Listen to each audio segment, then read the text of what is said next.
Hello, Warlords. Welcome to Saga Thursday. I'm your host, Raj, as always. Today, we've got another monthly edition here with Mr. Monty. How's it going, man?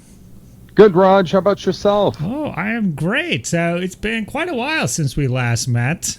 We recorded in August, I think, before my big trip. So we had a pretty big gap here, and like 10,000 things happened, it seemed like, in the realm of Saga. So, exactly. Well, this episode we're going to talk about Saga Storm. Ostensibly is going to be the main topic, but we've got a lot of other things going on.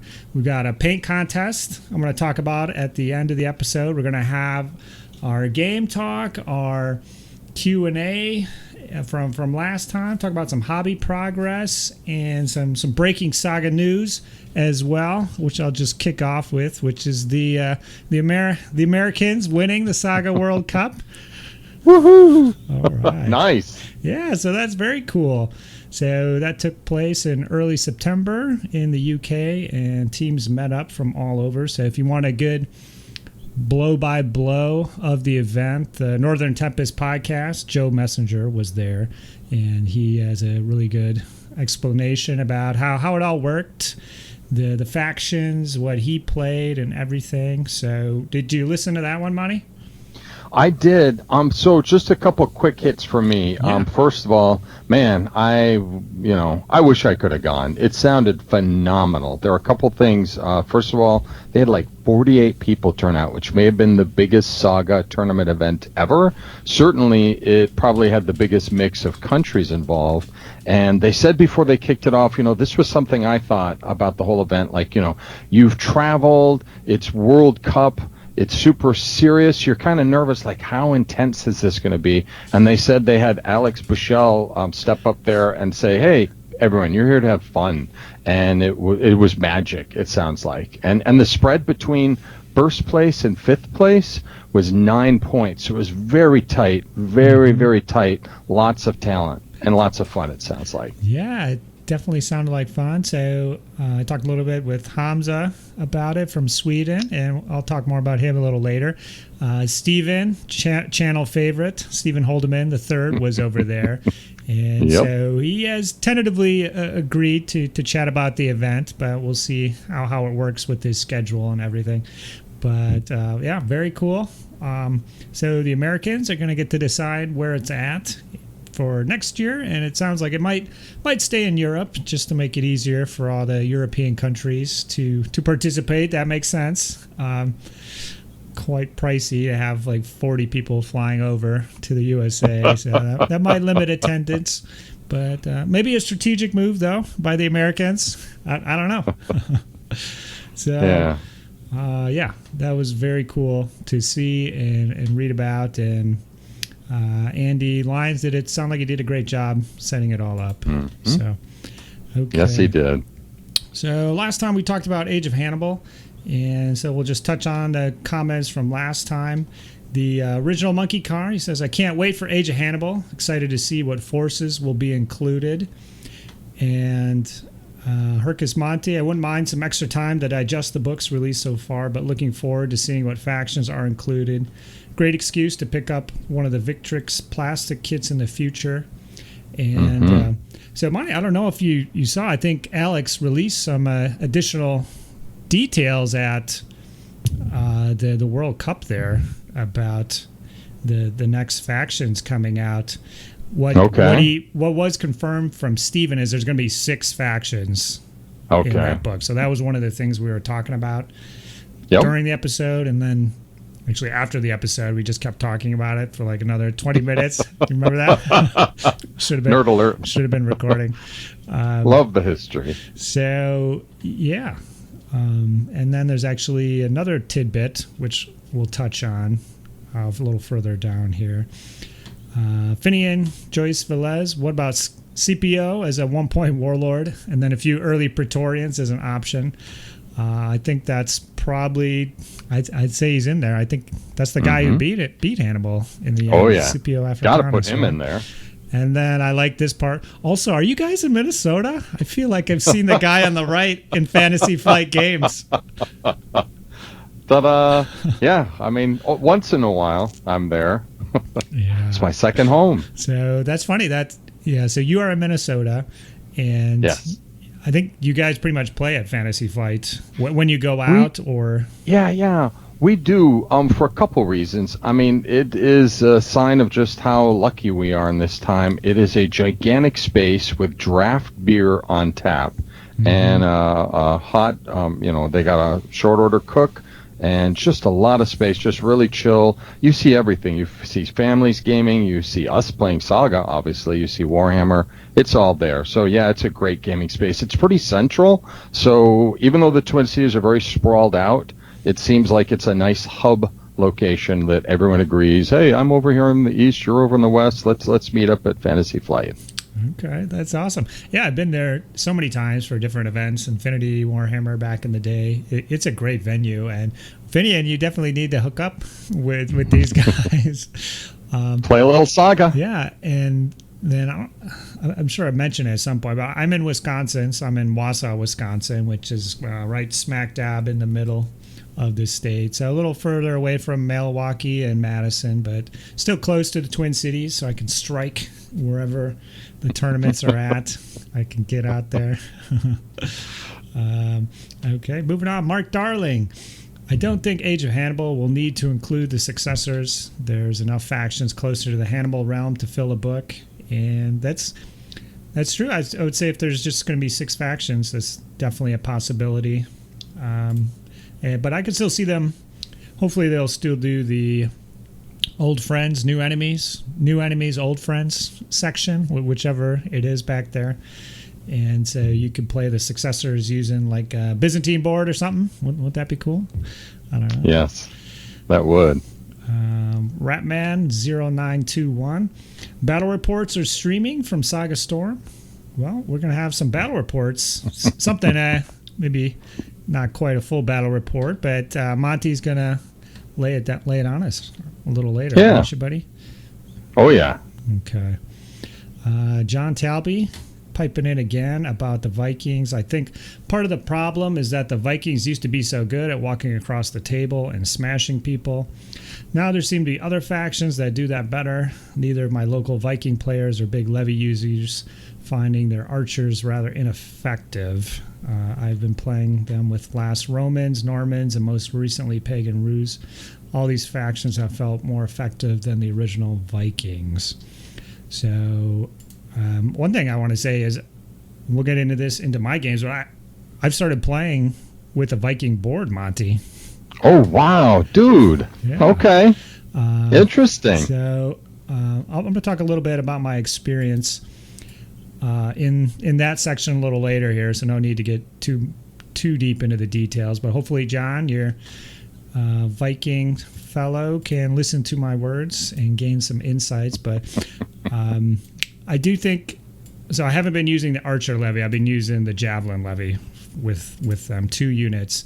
So I think most of the time I would probably use the javelin rather than the archers. But I think there could be a circumstance for the archers. But anyway, so we'll get into that a little later.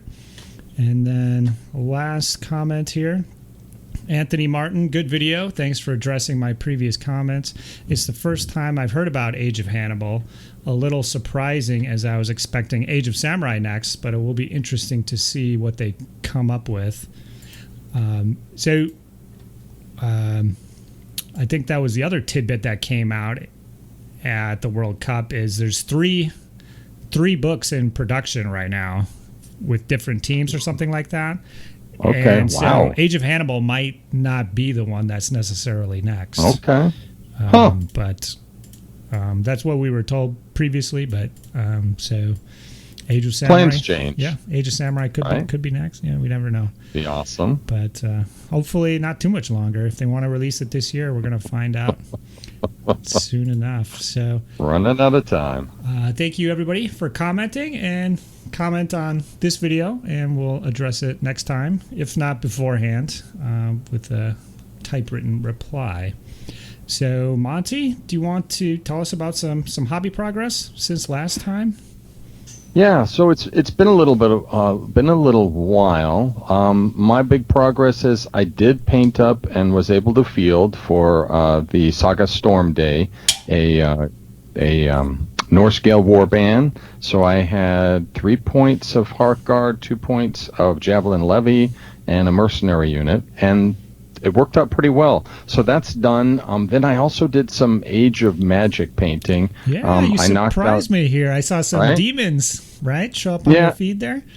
You know, I was working away on the Vikings, and then I saw the fantasy stuff. And you know, you're a way back fantasy painter, and I'm new. So I was like, you know what? These look really crazy. I think I want to take a break from the Vikings and the Dark Ages, and let's just do something goofy. So I did some. I think they're pink horrors, but I made them orange horrors. Okay, cool. And then I also, then I also found I think Mini Monster had a very cool Chaos Swamp, and I used that for my Otherworld portal. Just knocking things out different, trying different things, goofy colors. Monty, is this a can't beat 'em, join 'em situation? I gotta fess up. Yeah, I'm far removed from your ability with the Otherworld. I dabble everywhere, and I'm actually going to go back to Under Earth for a while. So always changing. Mm-hmm. Oh, good news. So that's about it. A little Norse Gale stuff, and then so the last thing you worked on was these Age of Magic fellas. Yep. Got them all set. Got them painted, and ran them out already. Okay, cool. Like a full warband. Sorry. Of the Age of Magic, or yeah, the Age of Magic stuff was to buff out my Mantic Abyssal dwarves, and so sorry about that. No. What are they? The pink horrors, aka orange horrors, are actually running as hunters. I bobbed a lot of the bits and made them look a little more humanoid, and then I thought, these look like they'd run across the field and try to eat you. So those were painted for the Otherworld, and the portal was for the Otherworld. Just a little fun, and a demon. I think I snuck in a North Star Major demon for my behemoth. Awesome, cool. Have you gotten a chance to play with the hunters?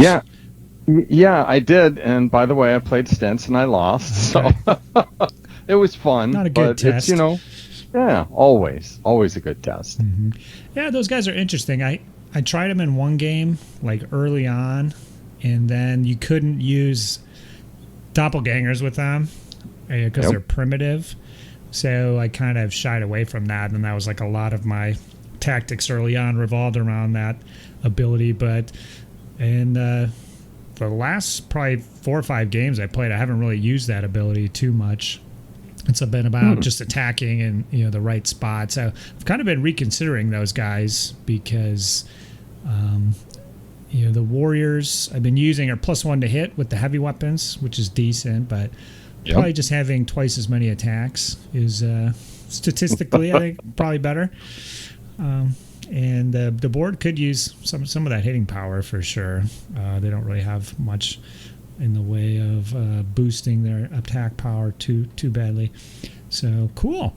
Well, do you have anything planned for October here?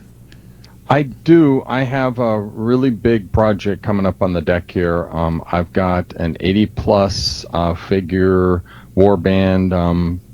Putting it together on the table over here. It's Perry Crusaders, and they're beautiful figures. Really, really nice. This one's going to be fun. Just like taken out of the box, each one like a little Christmas present, and clean them up a little bit and pile them out. It's going to be a fun project. Lovely. I can't wait to see what you do with them. Excellent. Well, it's been sort of a slow month for me, so I was on my vacay, and I'll talk about that a little bit later. And since I've come back, I've kind of just been recharging, getting things back in order, and I've been taking photos of my demons since I finished them right before I left. Finally got them all rebased, and I talked about that a little bit last time, but I've just been taking photos, and so I posted a bunch on the Saga Facebook group, just kind of big group photos of everything, and I'll be making little videos about each one and taking closer up photos of everybody. So there's probably going to be a few sprinkled below as I'm speaking right now through the magic of editing.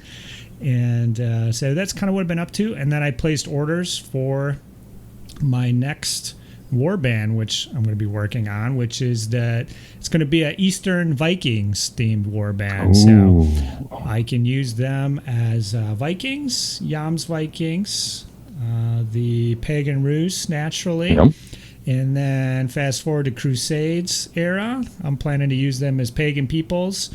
Nice. The pagan raiders option in the back of the book for the old friends, new enemies. And then Eastern princes would be the final stretch goal there to try to get there potentially. So the initial goal was to like order like everything and then do it. But yeah, it's gonna be way too many guys to hit every equipment option throughout there, because there are heavy weapons, in some of those factions, levy javelins, archers, and then horsemen, and a war wagon at the end. Yes, so war wagon. I would like to get there for sure, but so for now it's just going to be mainly the foot slogger guys. So I've got three separate orders coming in from Europe to supply the models for this. So I'm using some Gripping Beast stuff, some Brother Vinnies, and V&V miniatures. Oh, nice. So I've got a selection coming in. So I'm not going to talk anymore about that. We got enough to talk about, and once they arrive, I can talk more about that. And hopefully, I'm getting pretty excited here about that sounds awesome. These guys arriving. So I can't wait. Monty, so we'll talk about Saga Storm in a bit. Have you been playing anything since Saga Storm? I have. I've dabbled a little bit. People, really between the two, it was fabulous to get in all of that Age of Viking. I really needed that boost, especially with the new warband, the Norse Gales, just to kind of get a handle on it. But we're still right back at it. People really, like, between all the different worlds, they're still really kind of like top of the list is Age of Magic. So I've been dabbling with Otherworld. And tomorrow I'm going to take a run at a Under Earth build that's going to be built around 5 or 6 points of Hearthguard, which seems kind of counterintuitive. I ran them like Levy heavy. Now I'm going to go to the other extreme. I'm going to zip over to the other side and see if I can make it sing with a very Hearthguard heavy build. Wow, cool.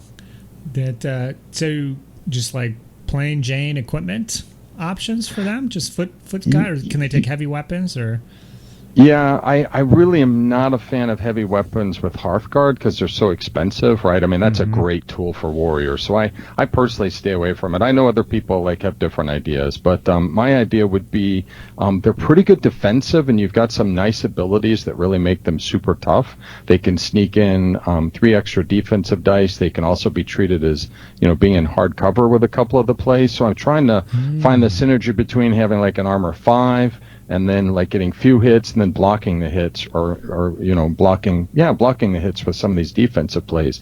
I did sneak in, because I painted them up, I have some weird Abyssal Dwarf Centaurs, so I'm going to treat those as Hearthguard mounted to give me a little speed. So we'll see how that works. It's all really good when it's up here, and then I put it on the table. I'm like, wait, what was I going to do? He's got more guys than me. Are you going to use a wizard as well? I am. I'm pretty locked in on the wizard almost every game.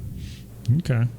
So just pure Hearthguard, no monsters, creatures, just the men on foot. Yeah, I know. It's really tough to kind of in my mind as I was playing with it. It's going to be an emphasis on a little bit of shooting, so you get that fatigue, deliver some fatigues with your firearms, and firearms with the alchemist. And just really try to be just rock tough with the Hearthguard and defensive plays, and then try to maybe get that one play where you can charge and then you can activate again for a move with no fatigue, and kind of try to zero in and deep threat them. But again, I gotta play it and then figure it out in real time. It's all experimentation right now. Yeah, it sounds cool. I think that's the cool thing with Age of Magic is there's so many different options and ways to play different things. So I can't wait to hear how that goes. Right. So since last time I played quite a bit of Saga here, Monty. So do you now? Even overseas, I heard. Yeah. So I'm just going to do it chronologically here, and so before my trip, we had a little tournament which I mentioned last time. It was a Saga Age of Magic event, and we had some of your Minnesota lads make it out, which was very cool. And I played my demons again. Pretty much identical list to last time, except instead of the lieutenant and 4 warriors, I put in the behemoth, and he worked out a lot better. Much happier with how that worked. So I played a game against Brent with his undead, and that game, I think we got through maybe 3 turns. We kind of got a late start, and there was a lot of jaw-jacking going on there and hemming and hawing.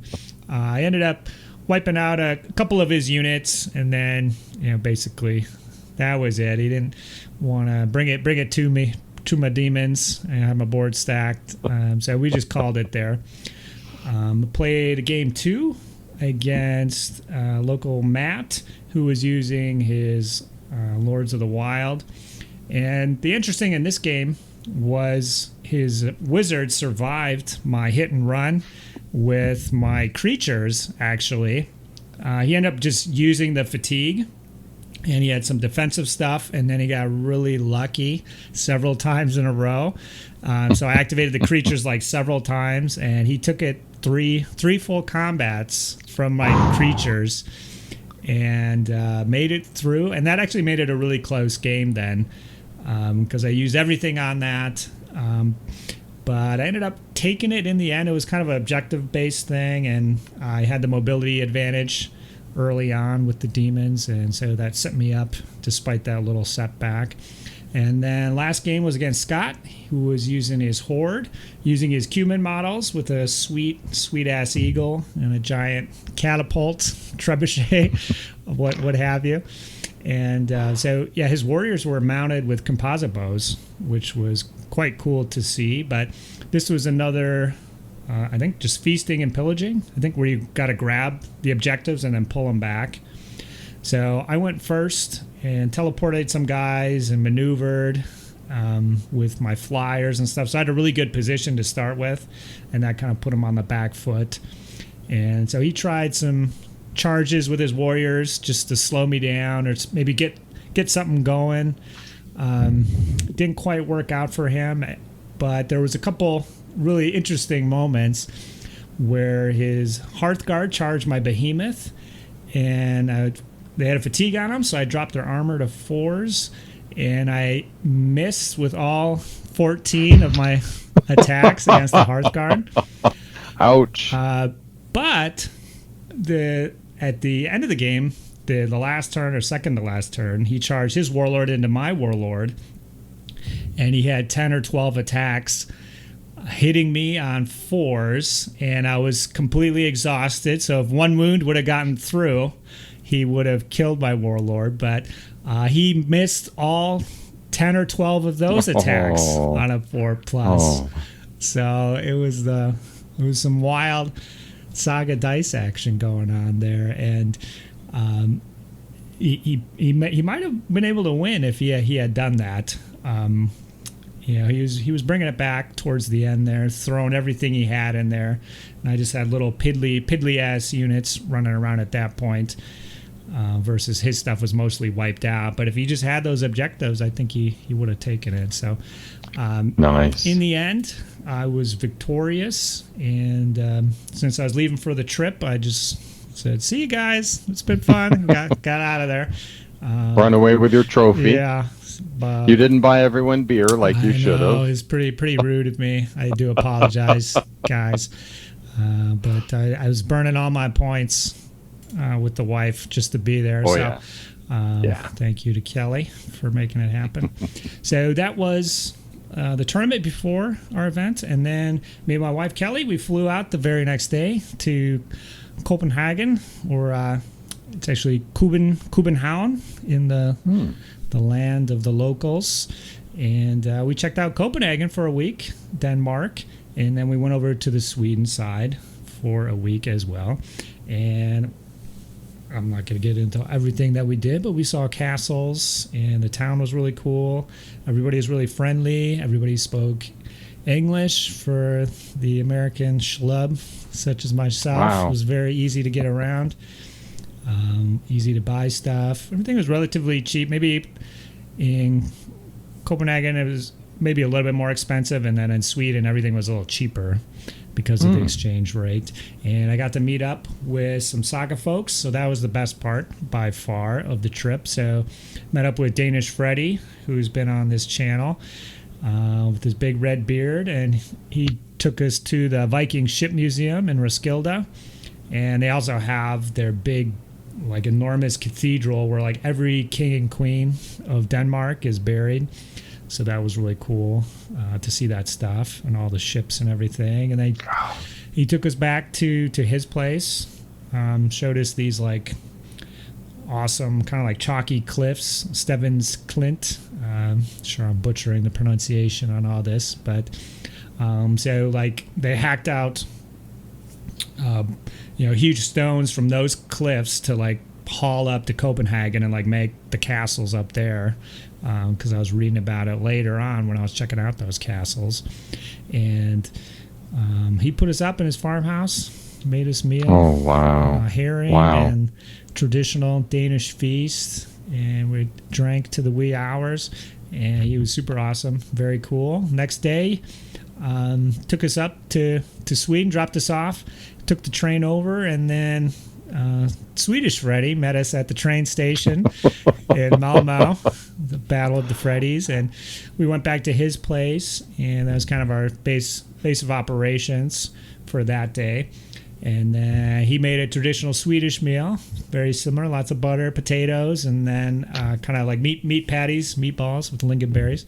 And then Hamza and his girlfriend showed up, and we all hung out talking Saga and other stuff too, as the ladies were there.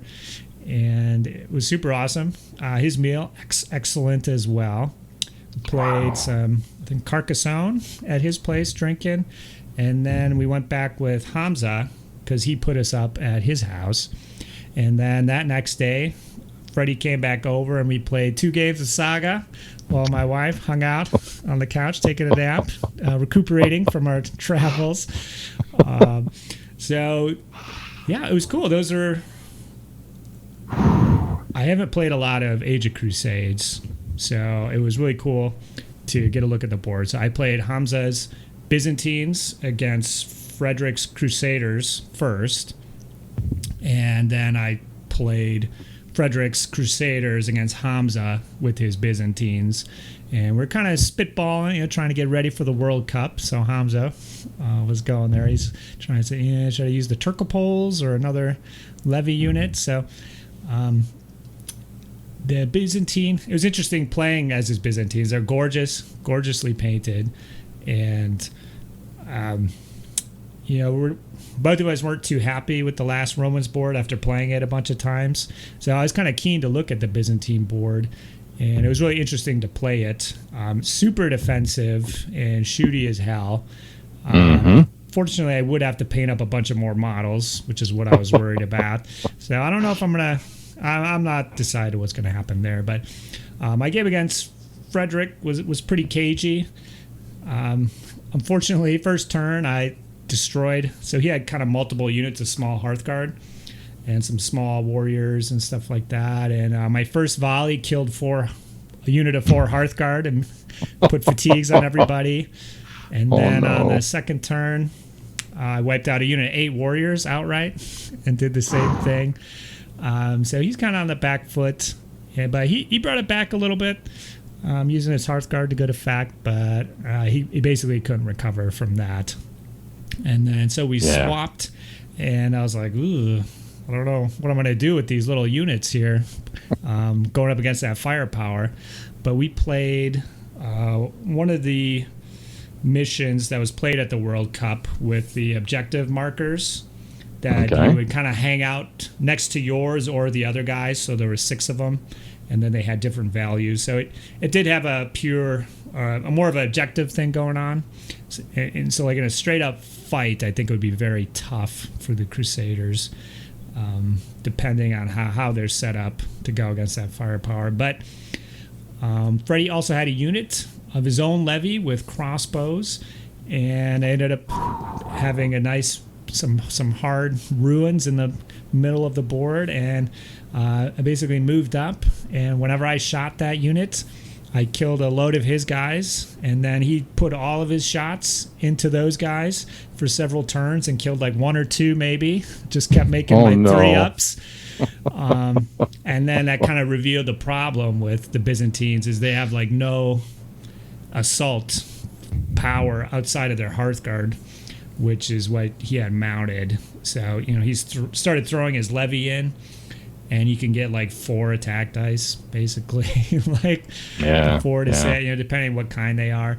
So it would be very tough for them to assault defended position. And so that was kind of my little bedrock there, my defensive guys holding the line for me while I was doing shenanigans on the flanks. And I was going second, so he kind of the game can end a turn early if you roll a 5-up. So he kind of had to, he's getting into a position where he can maybe shoot me in the open or take me out, but he had to pull back to score some objectives at least if the game ended. And then so I ended up getting like 4 objectives, I think, to his 3. So looking back at it, we feel like he could have probably won that or drawn it if he had just played more to the objectives and started moving units earlier towards them instead of towards the end of the game, just trying to kill with the body. So, those my... See, I don't think I played Age of Crusade, so that was a good excitement. And I have to say that got me back on the historical saga train after all this time. So it was kind of stressful getting in those Age of Magic games beforehand, and it was kind of just playing the same army, didn't do anything new. So I think we're kind of taking a break from Age of Magic. I probably played like 20 games with the demons. Yeah, that's a lot. And then just the variety of the historical boards again is really appealing to me right now. Yeah. So, that was... I love Age of Crusades. Just really interesting synergies, builds, matchups. It's a lot of fun. We don't play it a lot here, and you just kind of roll with it. You roll with what's popular. I mean, there are lots of Viking armies and lots of Age of Viking armies. Not a lot of Crusade stuff, but we could fix that. Yeah, one day. Yeah, I think it kind of went under the radar coming out so soon after Age of Vikings with the second edition, and it didn't have the full run either in first edition compared to the Viking factions came out later. So it's kind of on our radar too, again, to get going. So some of the guys have been holding out, but we bought the Crusades books. And, there you go. Yeah, we'll see what we can do here. So more good stuff. Yeah, this is going on for some time. I don't know, do you want to hear about my Vikings on how that's going? I do want to hear about that. That's an interesting experiment. You're brand new to that. Boy, you're just breaking down barriers. Yeah, I'm playing so much Saga, Monty. That's what's wearing me down. Okay, I'll talk a little bit about the Viking games that I had. So I played 3 games, once against the Irish, once against the Norse Gaels, and once against the Jams Vikings.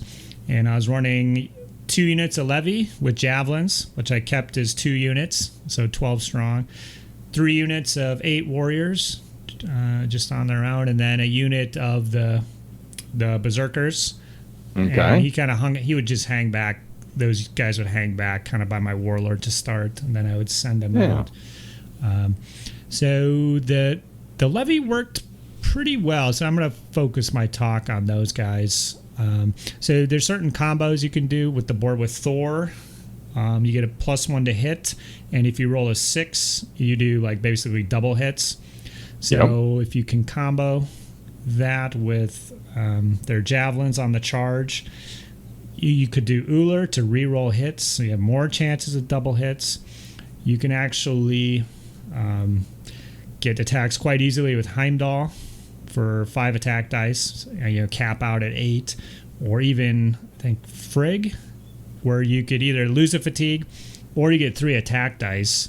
So I was actually like leaving the fatigue on myself and using the attack dice, because if you have Uller and you're re-rolling anyway, that's like the important thing, is just getting more attack dice. So they worked out pretty well against the Irish and the Norse Gales, but because he had some Hearthguard. Both of those guys had Hearthguard, and then those are also heavy weapon and like javelin troops mainly, within the mix, levy and dogs and stuff. So against Hearthguard and I think like javelin guys with lower armor and stuff, it was a good trade-off getting the levy in against those guys.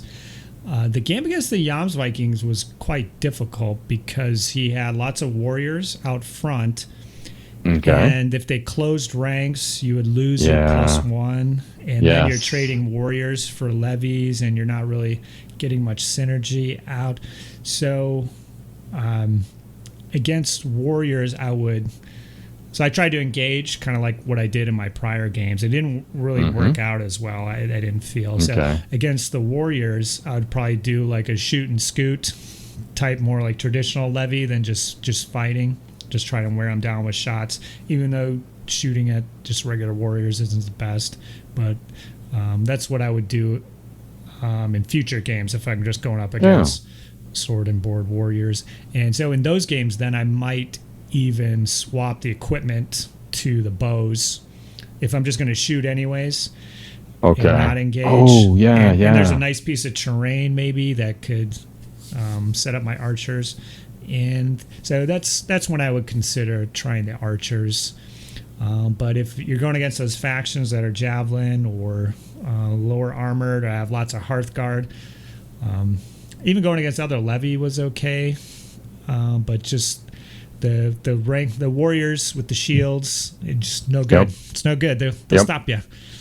Exactly. That close ranks is the key, right? I mean, as a general rule, if you get hit by javelin troops on a charge, if you can close ranks, you almost have to close ranks, just so you don't hand them that +1 bonus. That's just brutal. Yeah, and especially with the the synergies of the board, just trying to get those double hits.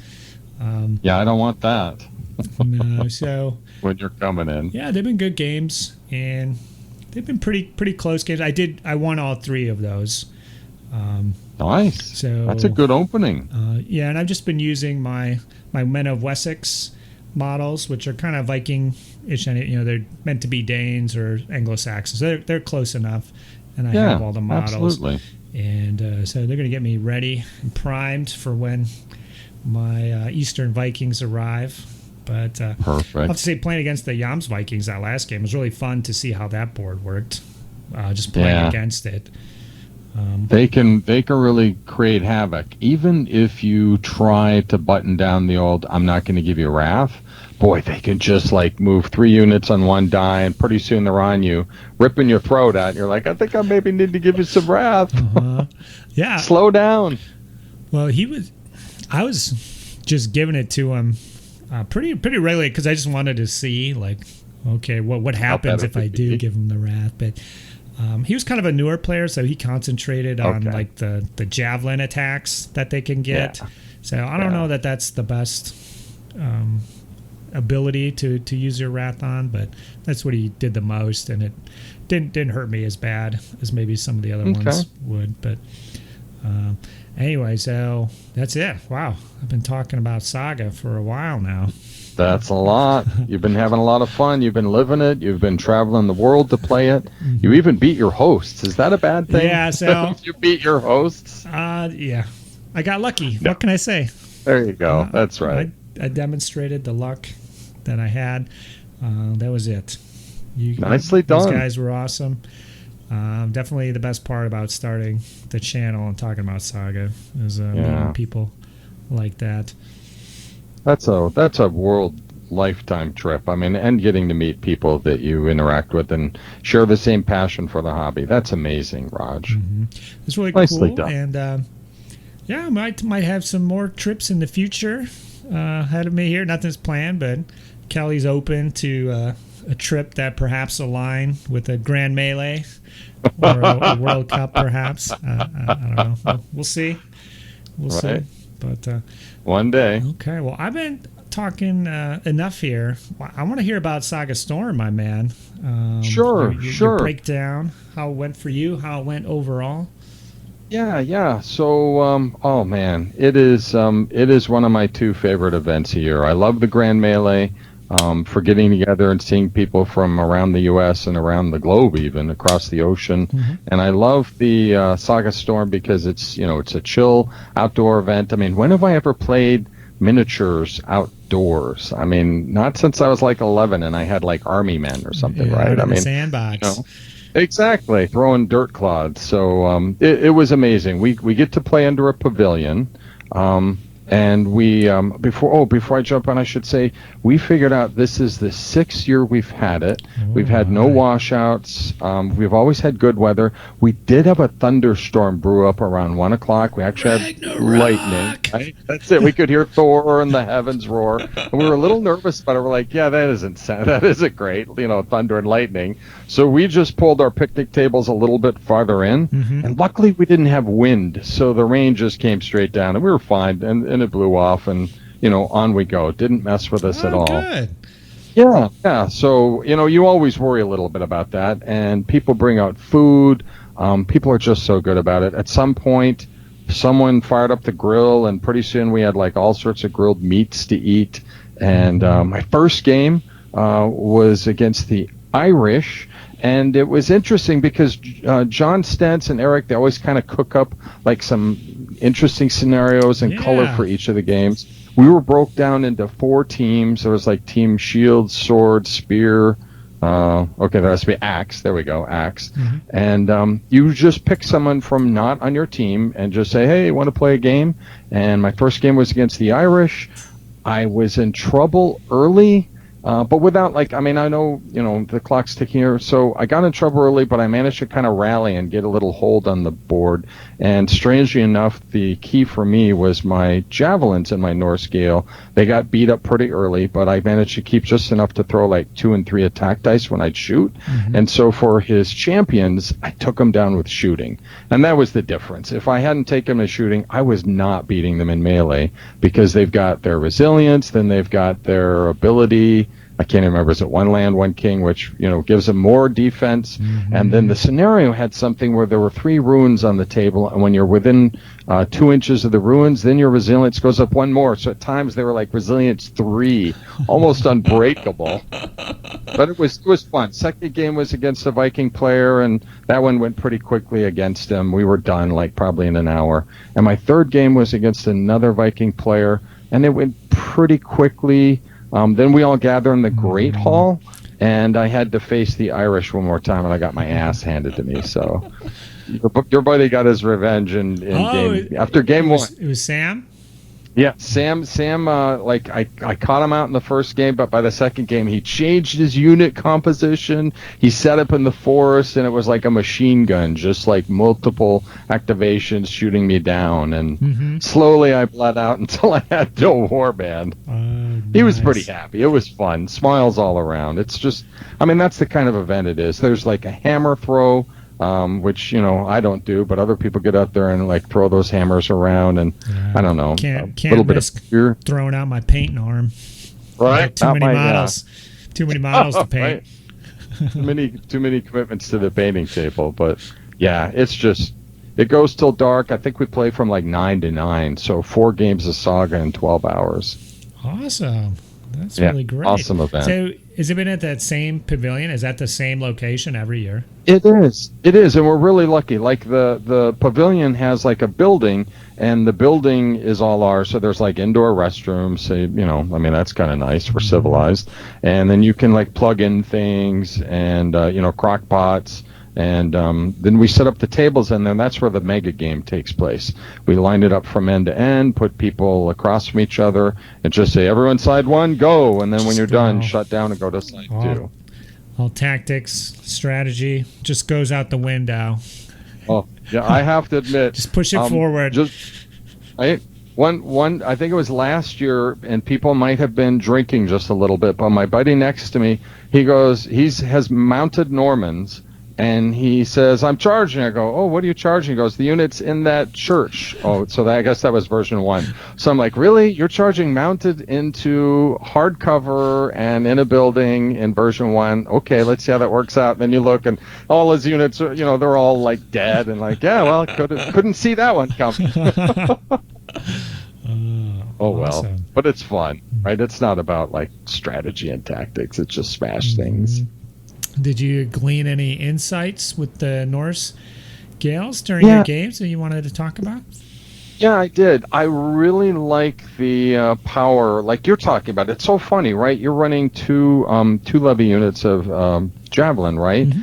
And I think they work really well with the Norse Gale. The Norse Gale board, to me, I can't really think of a reason to take the warriors, because if you take warriors, you have to take them. Well, I take it back. You could take them as Danax. That would make sense. But if you're going to take warriors as javelin, why not just take levy as javelins? Because the levies can slough off, fatigue if you play the right thing, and they end up being surprisingly durable, right? You know this. Like a unit smashes into them, and they're thinking, oh yeah, we're going to beat them up, and then you're standing there and you make your saves. You're like, ha ha ha, and then the death of the levy are feeding my combat pool, and as long as I'm playing Norse and Clenched Fist, I can even go in with one Hearthguard figure, like a unit of Hearthguard's been whittled down to one figure.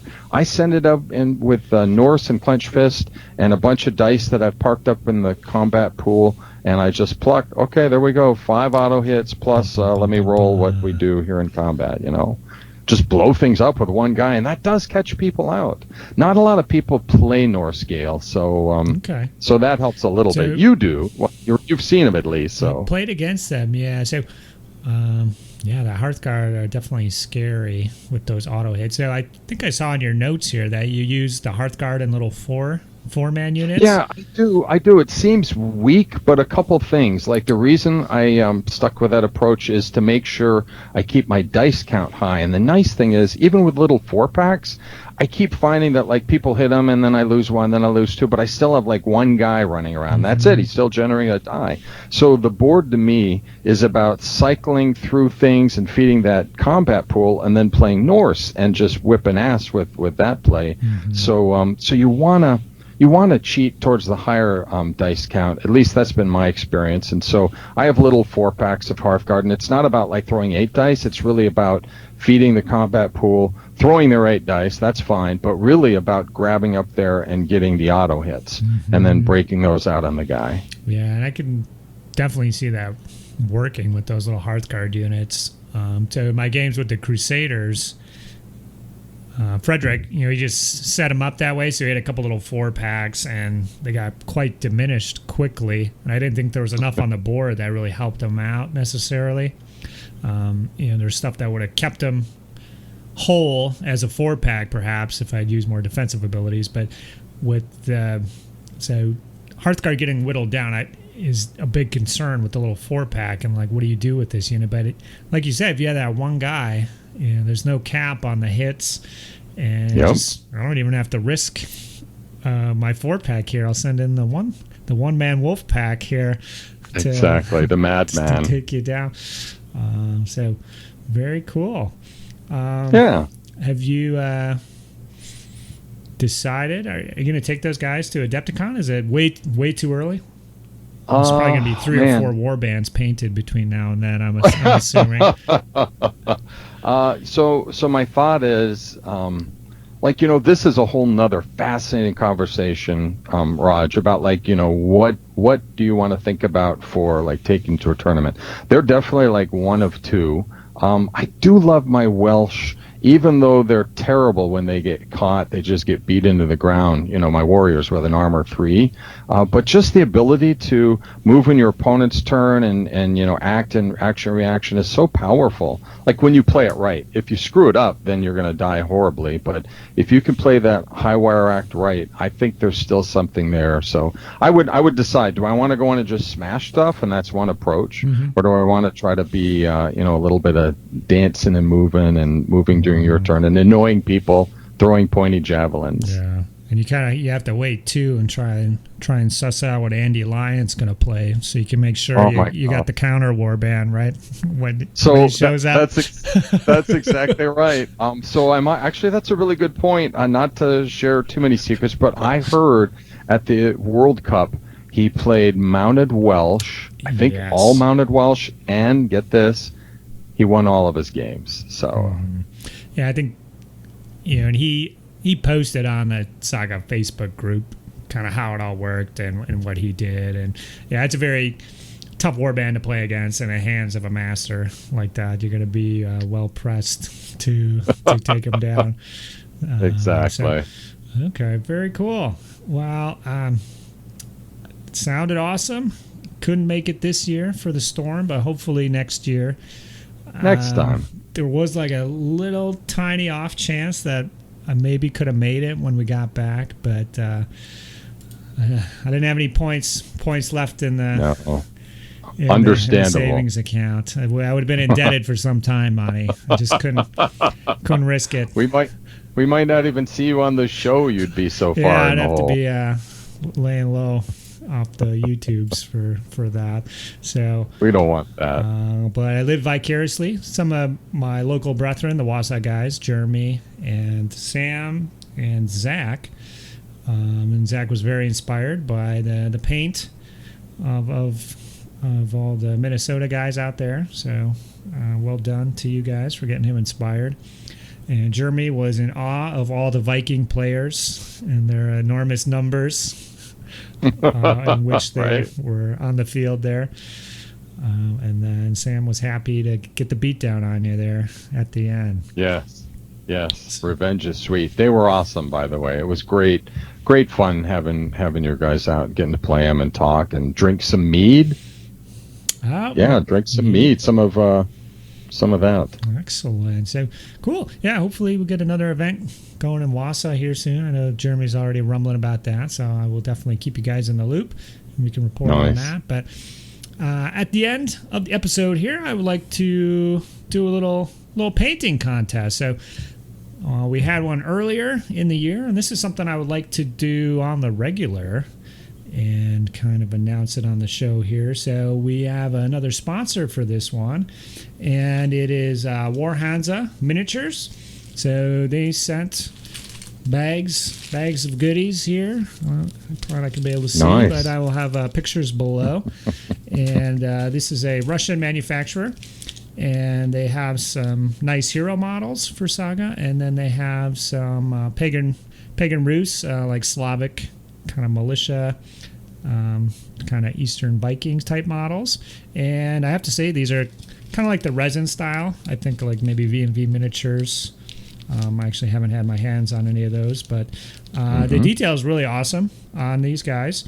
I will say the scale on the Warriors is probably closer to like a true 25 millimeter, and then the heroes are like a little bigger.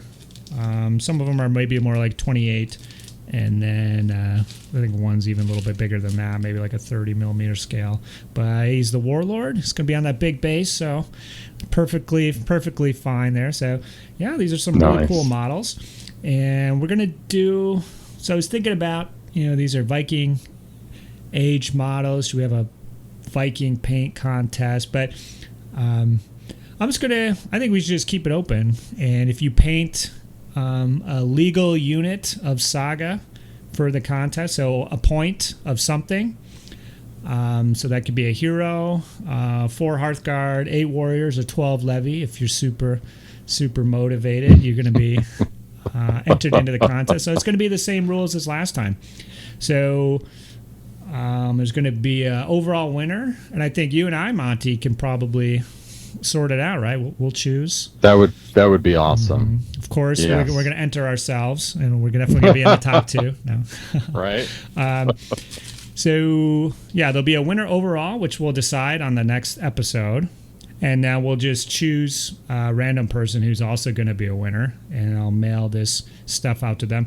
So what I have to give away, generously donated from War Hansa, is a unit of 8 Rus militia warriors, essentially. Perfect. And then a hero. So those will go together. And then I've got a unit of their berserkers. So a unit of 4 berserkers. Everybody needs berserkers. You're playing Saga, you got to have... Every line of miniatures has berserker models, so we're spoiled for berserker choice. But these guys are pretty cool, actually. I might have to get some myself. I haven't decided on my berserkers yet, Monty, for my own Vikings coming up here. But another unit of berserkers, so 4 berserkers, so a legal unit, and then another hero model, so a Viking hero and a Saxon hero. So each person will get a unit and a hero. And, nice. So it has to be something you're starting now. And I need your help here, Monty. So I want them to hold up the model or the unit in front of the screen of us and take a picture. So I want a picture of you looking slightly down and to the right. Like that, and then I want you to kind of look disgusted because you're looking at these unpainted models. Okay. So, I don't know if I could do disgusted. Okay, well, maybe. So I'm gonna look down to the left. I'm gonna be like, ugh. Okay, all right, Monty, you got your gross face, Monty. Okay, so you'll have to take a picture at that moment with your unpainted models, and then when they're finished, you can take another photo in front of the screen here, but we're going to have our smiley faces on. So why don't you give us a thumbs up, Monty, and then a big smile face like we're looking at the models finish right now. Yep. Okay, so take a snapshot in front of that image. And then you can also, the lighting's probably going to be quite horrendous in front of your monitor. So you can also send 3 or 4 other photos of your models. And so you can send that to rajrules@gmail.com. I'll have the info below. It's going to go until the next episode, and it's open to any age. So Magic, Viking, Crusades, Invasions. If a new age comes out immediately, you can get in on that action. So yeah, looking forward to see what everybody can come up with. So if you just paint anything at all, you will have a chance to win. We only had maybe 6 or 7 entries last time. Monty was one of them, and he was some stiff competition, so he's going to have to step down as an official judge. So he's going to open things up to folks out there, and can't wait to see what everybody gets up to. And thank you again to War Hansa for providing these models for us to give away. So yeah, they look sweet. Yeah, they're really cool, and yeah, I think more places should do this, like resin, rustic stuff. The detail's really great on them. Mm-hmm. So, very cool. I think that's about it, Monty. Do we have anything? That's it. To get into? Anything else?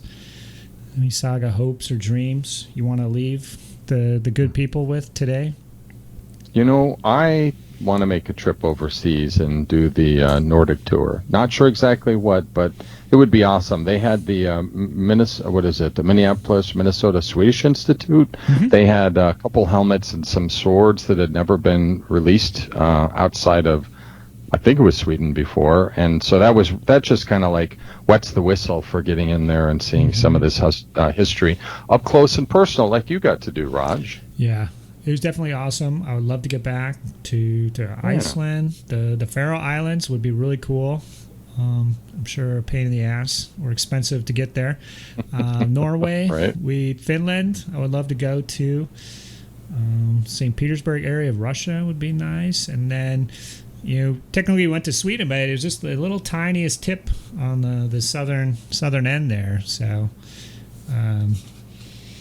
not a lot there's plenty left to see, I think, there. Oh, yeah. And we actually didn't really see that much of Denmark, too. Just Zealand, the island, with Copenhagen. We saw one little corner of that. But there's so much to do. We got to get back. And, if there happens to be a Saga tournament going on at the same time, that's just coincidence. I don't know.